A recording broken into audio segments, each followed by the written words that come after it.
Revérifie l'acte de propriété, ai-je dit calmement, observant l'expression de satisfaction de ma sœur Amanda vaciller légèrement pendant notre vidéoconférence.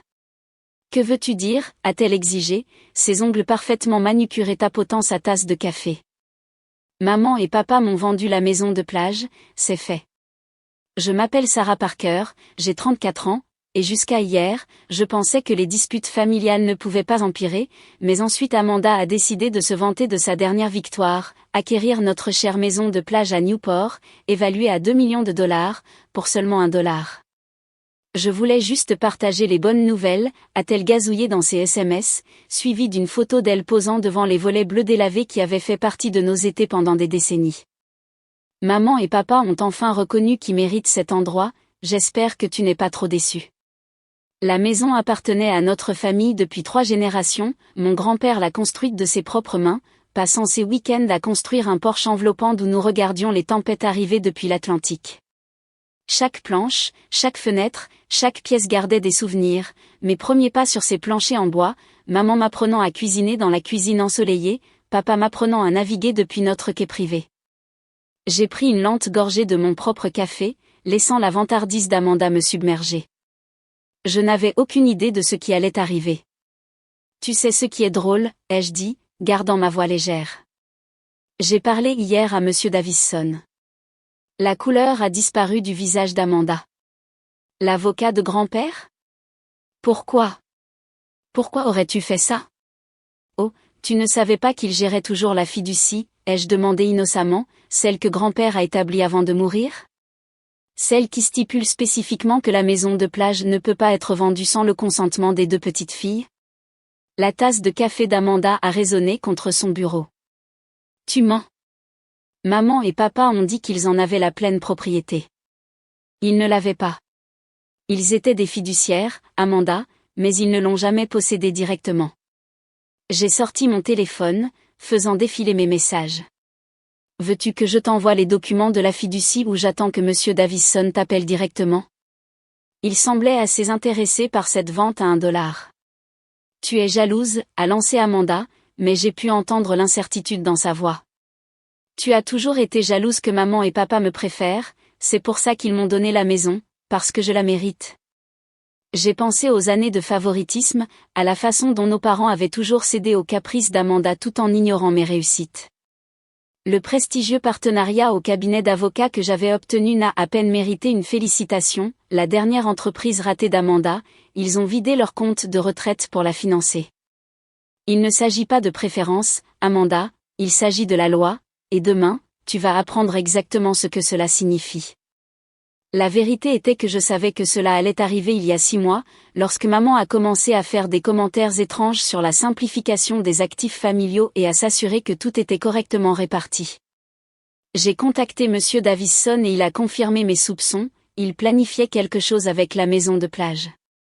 Votre grand-père a été très clair, m'a-t-il dit pendant notre déjeuner, la propriété reste dans la famille et les 2 petites filles ont les mêmes droits. J'avais vu trop de familles déchirées par des conflits successoraux. J'ai donc attendu, documentant tout, chaque courriel suspect, chaque question piégée sur mon attachement à la propriété, chaque suggestion fortuite que j'étais trop occupée par ma carrière pour profiter correctement de la maison.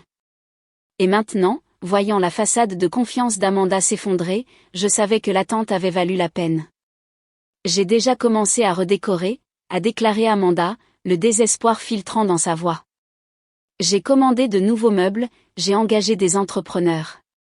Tu ferais mieux d'annuler ces commandes, lui ai-je conseillé, parce que dès demain matin, cette vente sera nulle et non avenue. Et Amanda, la fiducie contient quelques dispositions intéressantes concernant la tentative de fraude. J'ai terminé l'appel avant qu'elle ne puisse répondre, mais mon téléphone s'est immédiatement illuminé avec des messages de nos parents. Comment ai-je pu faire ça à ma sœur ? Pourquoi étais-je si dure ? Je ne voulais pas que la famille soit heureuse. Je les ai lus sans répondre, ouvrant à la place mon courriel pour trouver la dernière mise à jour de Monsieur Davison. Les documents juridiques étaient prêts. Demain, ma famille apprendrait que son plan avait lamentablement échoué. Me levant de mon bureau, j'ai marché vers la fenêtre de mon bureau à domicile, regardant l'horizon de la ville. Une partie de moi se sentait triste que cela en soit arrivé là, mais une grande partie se sentait soulagée. Enfin, après des années de manipulation et de favoritisme, la justice allait être rendue. Mon téléphone a vibré à nouveau, cette fois avec un SMS d'Amanda qui m'a fait sourire. Maman pleure. J'espère que tu es contente. J'ai pensé à toutes les fois où on m'avait fait culpabiliser de me défendre, de ne pas suivre leur plan, d'oser avoir ma propre vie en dehors du drame familial. Je suis contente, ai-je écrit, et au fait, j'ai déjà contacté les entrepreneurs que tu as engagés. Ils étaient très intéressés de connaître le statut juridique de la propriété. Ensuite, j'ai mis mon téléphone en silencieux, je me suis servi une tasse de café fraîchement préparée et je me suis préparée à attendre. Demain allait être intéressant. Le lendemain matin, je suis entrée dans le bureau de Monsieur Davison juste au moment où la tempête éclatait. À travers les baies vitrées, j'ai vu des éclairs traverser l'horizon de Boston, coïncidant de façon inquiétante avec l'effondrement imminent de ma famille. L'avocat de votre sœur n'arrête pas d'appeler, a dit Monsieur Davison, m'indiquant de m'asseoir. Sa cravate était légèrement de travers, un signe sûr qu'il avait eu des conversations houleuses. Et ses parents sont actuellement dans mon hall d'entrée et exigent de vous parler. J'ai lissé ma jupe, m'installant dans la chaise en cuir. Qu'ils attendent quelques minutes de plus. Les documents de la fiducie sont imparables, a-t-il poursuivi, sortant un gros dossier. Votre grand-père a prévu que quelque chose comme ça pourrait arriver.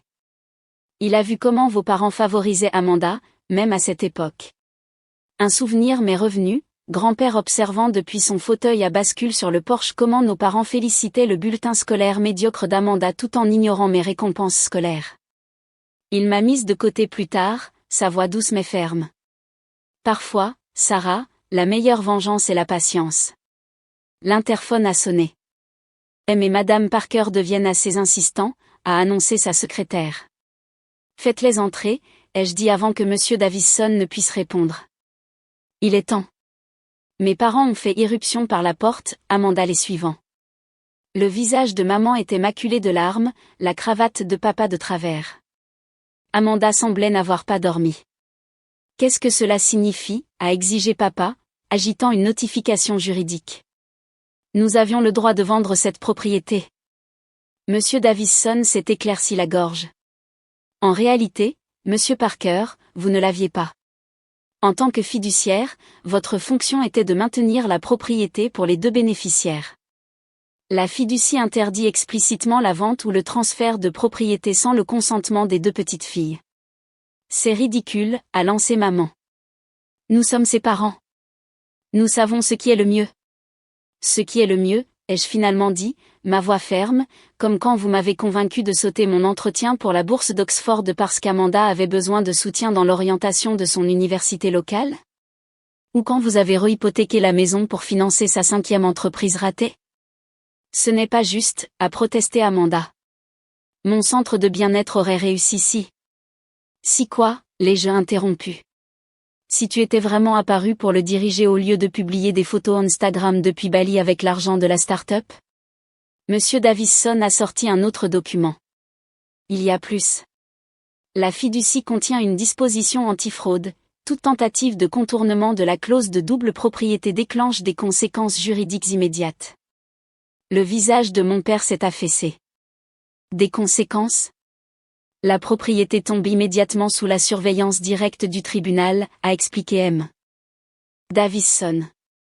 Tous les fiduciaires, c'est-à-dire vous et Madame Parker, sont destitués, et toute partie impliquée dans le transfert frauduleux a l'interdiction d'utiliser la propriété pendant 5 ans. 5 ans, a crié Amanda.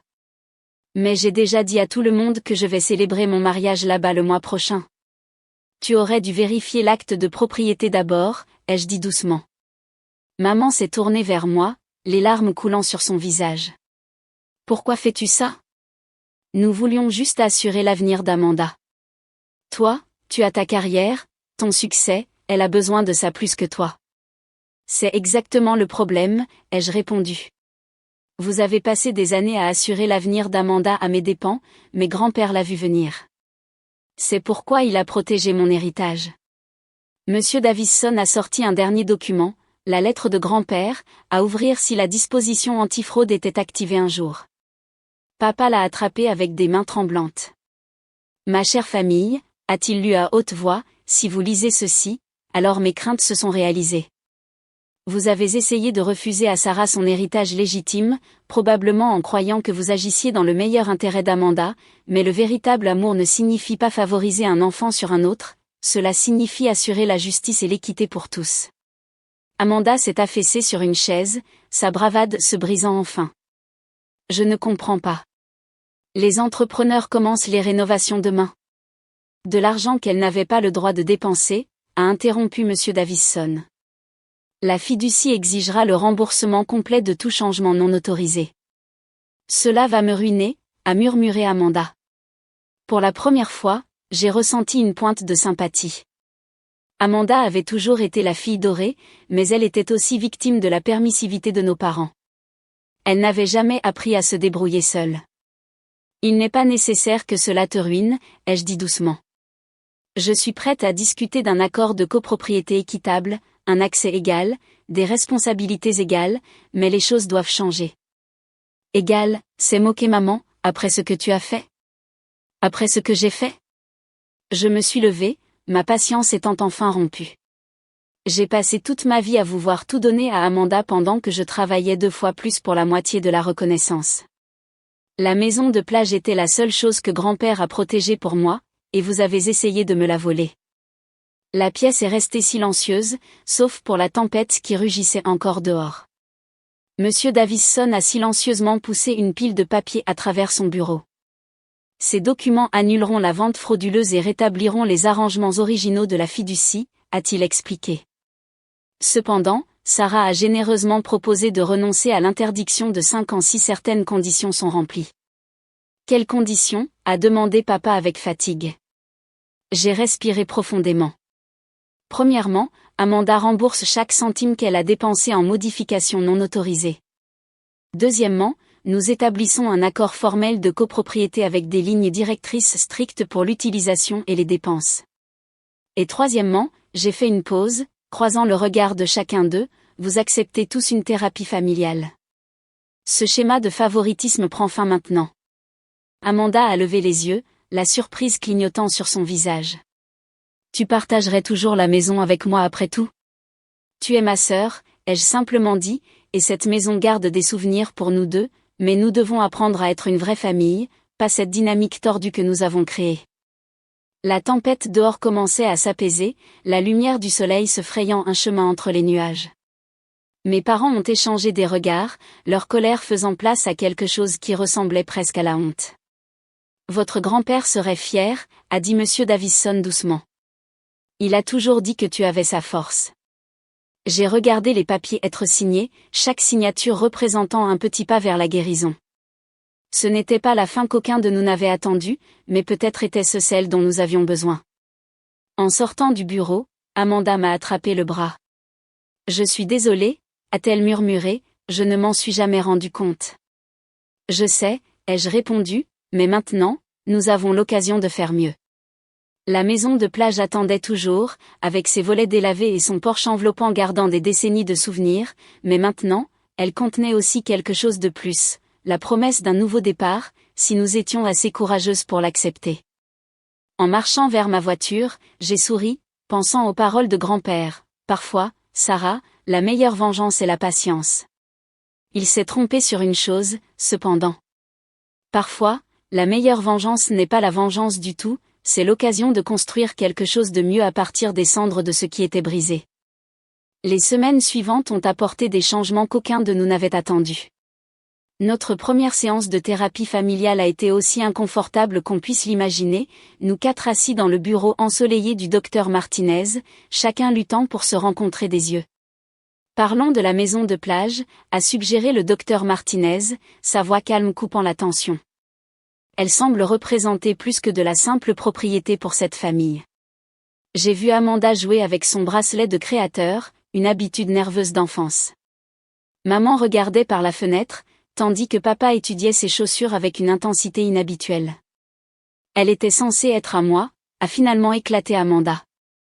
Tout était censé être à moi. C'est ce qu'on m'a toujours dit.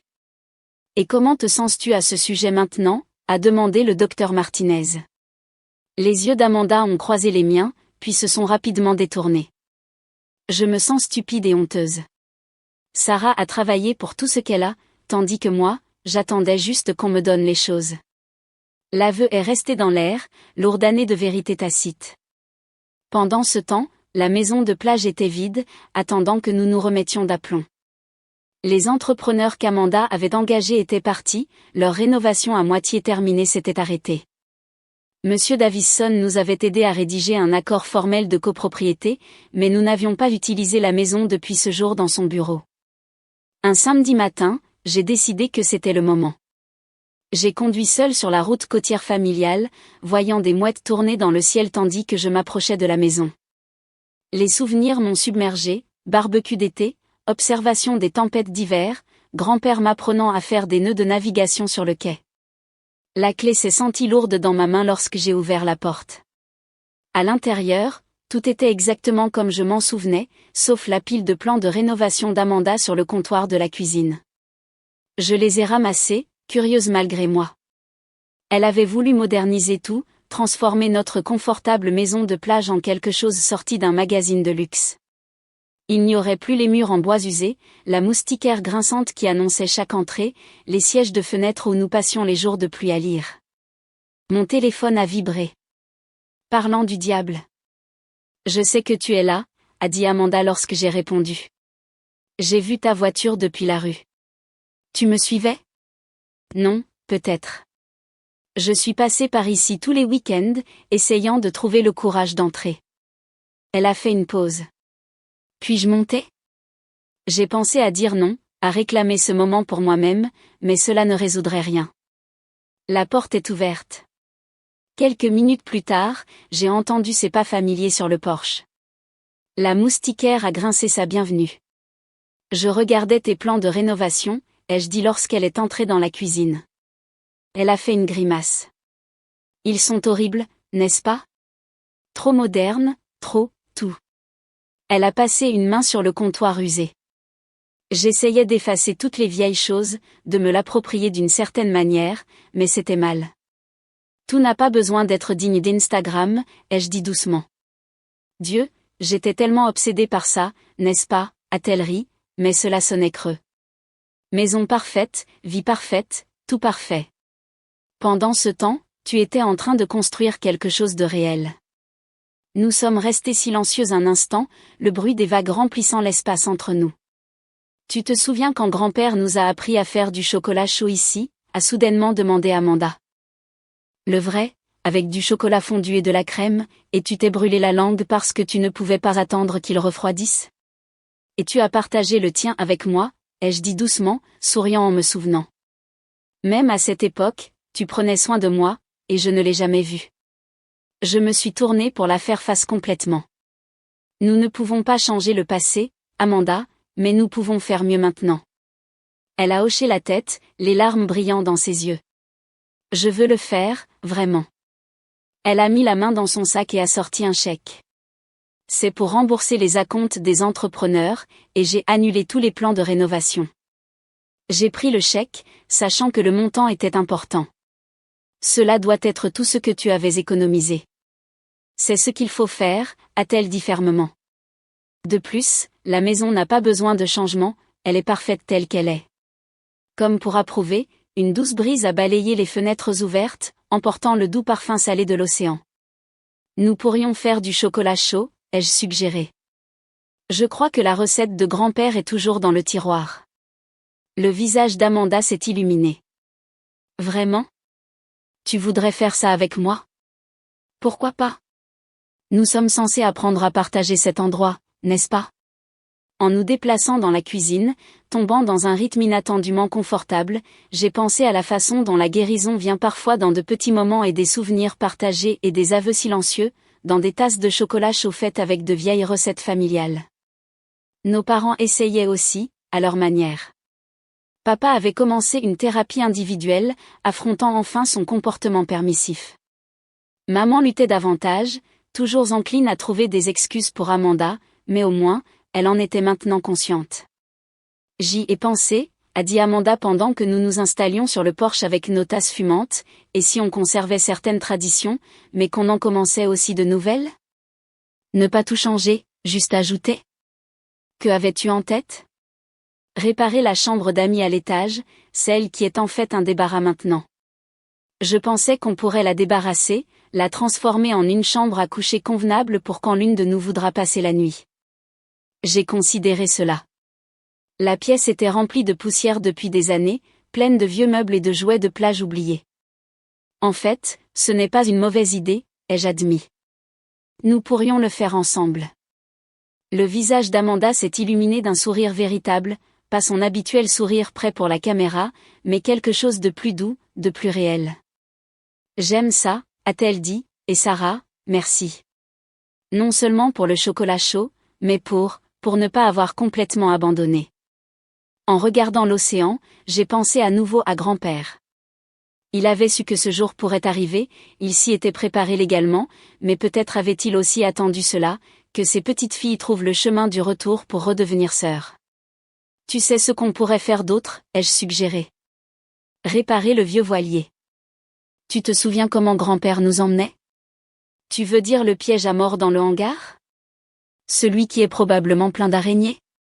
C'est celui-là que je veux dire. Amanda a frissonné théâtralement, puis a ri. D'accord, mais tu vas vérifier s'il y a des araignées. Certaines choses ne changent jamais. Nous avons passé le reste de la matinée à planifier, à nous souvenir et à reconstruire lentement non seulement l'avenir de la maison, mais aussi le nôtre. Ce n'était pas parfait, nous avions encore des années de schéma à désapprendre, de confiance à reconstruire, mais assise là avec ma sœur, regardant les vagues et partageant du chocolat chaud, j'ai ressenti quelque chose que je ne m'attendais pas à ressentir à nouveau, l'espoir. La maison de plage avait toujours été plus qu'une simple propriété, c'était notre ancre, notre histoire, notre avenir, et peut-être, juste peut-être, ce serait l'endroit où notre famille apprendrait enfin à guérir. 1 an plus tard, j'étais debout sur le porche de la maison de plage, regardant le coucher de soleil peindre l'océan dans des tons dorés et roses. Derrière moi, les rires filtraient par les fenêtres ouvertes, Amanda essayant d'enseigner à maman sa célèbre recette de guacamole dans la cuisine. Tu as besoin de compagnie, papa est apparu à mes côtés, tenant une coupe de vin. Je l'ai accepté avec un sourire. Comment va la thérapie? Bien, a-t-il dit, s'installant dans l'un des fauteuils à bascule. Le docteur Martinez dit que je progresse, même si la semaine dernière, il m'a fait remarquer que j'essayais de payer les amendes de stationnement d'Amanda. Les vieilles habitudes sont difficiles à mourir, quelque chose comme ça. Il a pris une gorgée de son vin. Tu sais, ton grand-père m'a dit un jour que je gâchais mes 2 filles en ayant des favoris. Je n'ai pas écouté. L'année dernière avait apporté des changements qu'aucun de nous n'avait attendus. Après notre confrontation initiale dans le bureau de M. Davison, nous avions tous été obligés d'affronter quelques vérités difficiles. Les séances de thérapie familiale avaient été dures, pleines de larmes et d'accusations, mais aussi de progrès. Amanda nous avait tous surpris, après avoir remboursé les acomptes des entrepreneurs, elle s'était consacrée à apprendre de véritables compétences commerciales. Maintenant, elle dirigeait une consultante en réseaux sociaux prospères, légitimement cette fois, sans aucun sauvetage des parents. La chambre d'amis est incroyable, a commenté papa, changeant de sujet. Toi et Amanda avez fait du bon travail. Nous l'avions fait, en réalité. Ces premiers week-ends à travailler ensemble avaient été inconfortables, mais quelque part entre l'enlèvement du papier peint et les discussions sur les couleurs de la peinture, nous avions commencé à reconstruire notre relation. La pièce était maintenant un mélange parfait de nos 2 styles, mon confort pratique rencontrant son sens du design. À l'intérieur, j'ai entendu maman s'exclamer pour un bol renversé, suivi des rires d'Amanda. Pas de larmes, pas de drame, juste le chaos familial normal. Tu te souviens quand vous étiez petite, a soudainement demandé papa. Vous faisiez des spectacles sur le porche. Amanda chantait complètement faux, et toi, tu essayais de corriger son intonation, et elle pleurait jusqu'à ce que tu lui achètes une glace. Mais sans amertume. Ses souvenirs se sentaient différents maintenant, vus à travers le prisme de la croissance et de la compréhension. Le voilier se balançait doucement sur le quai, restauré maintenant grâce à des mois de travail de week-end. Amanda m'avait en effet fait vérifier s'il y avait des araignées, mais elle avait fait sa part de ponçage et de peinture. Nous l'avions même sortie quelquefois, même si elle hurlait toujours à chaque vague. Ton grand-père serait fier, a dit papa doucement, pas seulement de la maison, mais de la façon dont tu as géré tout ça. Tu as trouvé un moyen de réparer les choses sans les casser complètement. Nous l'avons tous fait, l'ai-je corrigé, même s'il a fallu une crise juridique pour nous amener ici. La moustiquaire s'est ouverte, et Amanda est sortie, équilibrant une assiette de frites et de guacamole. L'heure de la dégustation. Et soyez honnête, maman a déjà admis qu'elle aime ça plus que sa propre recette. Blasphème, a plaisanté papa, attrapant une frite. J'ai vu ma sœur s'installer sur la chaise à côté de moi, les pieds rentrés sous elle comme quand nous étions petites. Elle avait l'air différente maintenant, moins soignée peut-être, mais plus authentique. Les vêtements de créateur avaient presque disparu, remplacés par des vêtements de plage confortables. Elle avait même commencé à porter sa couleur de cheveux naturelle. J'ai des nouvelles, a-t-elle annoncé soudainement. J'ai été approuvée pour un prêt aux petites entreprises, un vrai, de la banque, sans argent familial impliqué. Amanda, c'est fantastique. Je lui ai souri pour son fierté évidente. Ça fait du bien, a-t-elle admis, c'est effrayant, mais bien, comme si j'étais enfin en train de faire les choses correctement. Maman nous a rejointes, apportant plus de vin et sa propre satisfaction tranquille. La thérapie familiale avait été plus difficile pour elle, l'obligeant à affronter son rôle dans la dépendance d'Amanda, mais elle essayait, apprenant à aimer ses deux filles également. Lorsque l'obscurité s'est installée sur la plage, nous avons allumé les vieilles torches Tiki que grand-père avait installées il y a des décennies. Leur douce lueur m'a rappelé d'innombrables nuits d'été passées exactement comme ça. Sauf que maintenant, la conversation était honnête, les rires sincères. Oh, Amanda s'est redressée. J'ai presque oublié. J'ai trouvé quelque chose quand je débarrassais mon vieil appartement. Elle a disparu à l'intérieur, revenant avec un livre en cuir d'apparence familière. Le journal de grand-père, ai-je respiré, le reconnaissant immédiatement. Je l'ai trouvé dans le grenier de maman, a-t-elle expliqué. Il y a une entrée de juste avant qu'il n'établisse la fiducie. Je crois que tu devrais la lire. Elle m'a remis le journal, ouvert à une page datée de quelques mois avant sa mort. J'ai lu, j'ai observé mes petites filles aujourd'hui, si différentes mais toutes les deux si spéciales. Sarah avec sa force silencieuse, Amanda avec son esprit brillant. Je m'inquiète de ce qui arrivera lorsque je serai partie, des schémas que je vois se former dans le comportement de leurs parents, mais j'ai aussi de l'espoir. Sarah a l'épine dorsale de sa mère, elle se battra quand il le faudra, et Amanda, sous tout ce brillant, a un bon cœur. Un jour, elles comprendront toutes les deux ce qui compte vraiment. D'ici là, je m'assurerai qu'elles auront un endroit où rentrer à la maison, quand elles seront prêtes à retrouver le chemin pour redevenir sœurs.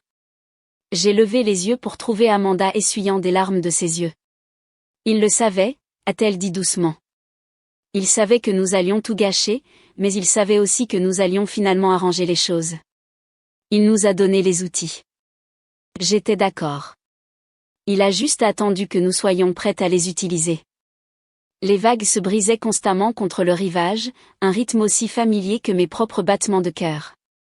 Cet endroit avait toujours été spécial, mais maintenant, il l'était encore plus. Ce n'était plus seulement une maison, c'était la base sur laquelle nous avions reconstruit notre famille. Pour grand-père, papa a levé sa coupe, et pour les deuxièmes chances. Nous avons tous bu à ça, assis ensemble sur le porche où tant d'histoires familiales s'étaient déroulées. L'année dernière nous avait tous appris quelque chose sur le pardon, sur la croissance, sur la différence entre permettre et soutenir. Amanda a tendu la main et a serré la mienne. Merci, a-t-elle murmuré, de m'avoir donné l'occasion de gagner ma place ici. J'ai serré sa main, me souvenant de ce jour dans le bureau de Monsieur Davison, où tout aurait pu tourner si différemment. Merci de prouver que j'avais raison de saisir cette occasion. Au-dessus de nous, les étoiles ont commencé à apparaître dans le ciel qui s'assombrissait, les mêmes étoiles que grand-père nous apprenait à naviguer. Il avait toujours dit qu'on ne pouvait pas trouver le chemin de la maison sans savoir d'abord où on se tenait. Nous avions enfin trouvé notre place, non seulement dans cette maison, mais entre nous, et pour la première fois depuis des années, j'ai senti que nous étions toutes vraiment à la maison.